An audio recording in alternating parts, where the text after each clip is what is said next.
I don't know why, but I keep reading this message again and again like I'm trying to find something hidden in it.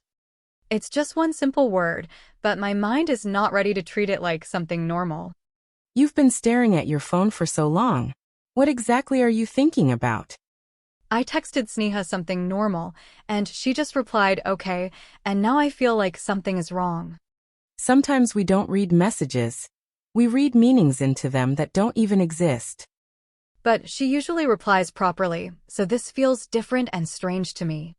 Or maybe today is just different for her. Not everything has a hidden reason. I feel like maybe she didn't like what I said, or maybe she is upset but doesn't want to say it directly. You are assuming things without any clear proof, and that's how overthinking slowly takes control. Yesterday, she also sounded a little off, so now I feel like something has definitely changed. Your mind is connecting random moments and turning them into a negative story.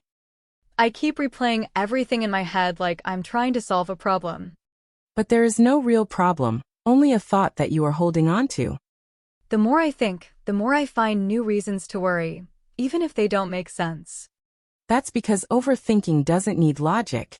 It only needs your attention. I try to distract myself, but my mind keeps coming back to the same thought again and again. Because you didn't close the thought, you kept it open and unfinished. It feels like my brain is not ready to relax until I find an answer.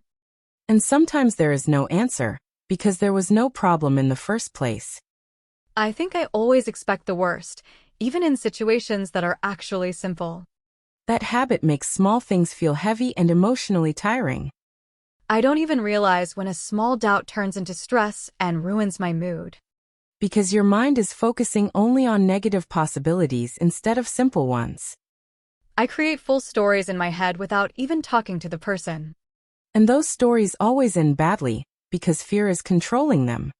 Instead of thinking more, just pause for a moment and take a slow, deep breath.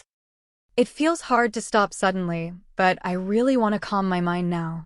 Close your eyes, breathe in slowly, and then breathe out while letting your thoughts settle down. I can already feel a small difference, like my mind is slowing down.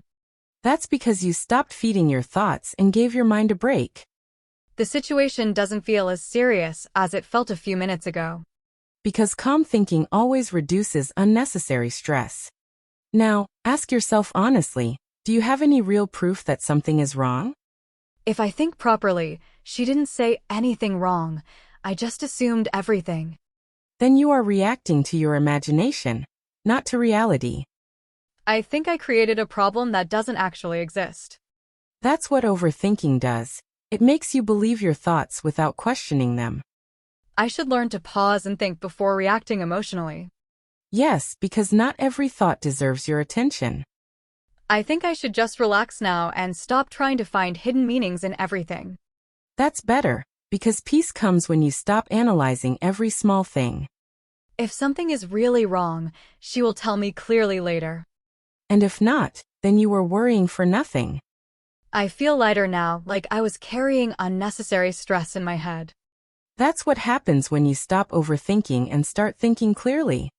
Sometimes the real problem is not what happens outside, but what we keep thinking inside. And the more you repeat a thought, the more real it starts to feel. I don't want to let small things control my mood anymore. Then remind yourself that not every situation needs a reaction.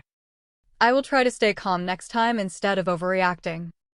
That's how you train your mind to stay peaceful and balanced. I think I needed this moment to realize how much I overthink small things. And now you know how to stop it before it becomes stress. I feel calm now, like everything is simple again. Because sometimes the solution is not outside, it's inside your thinking.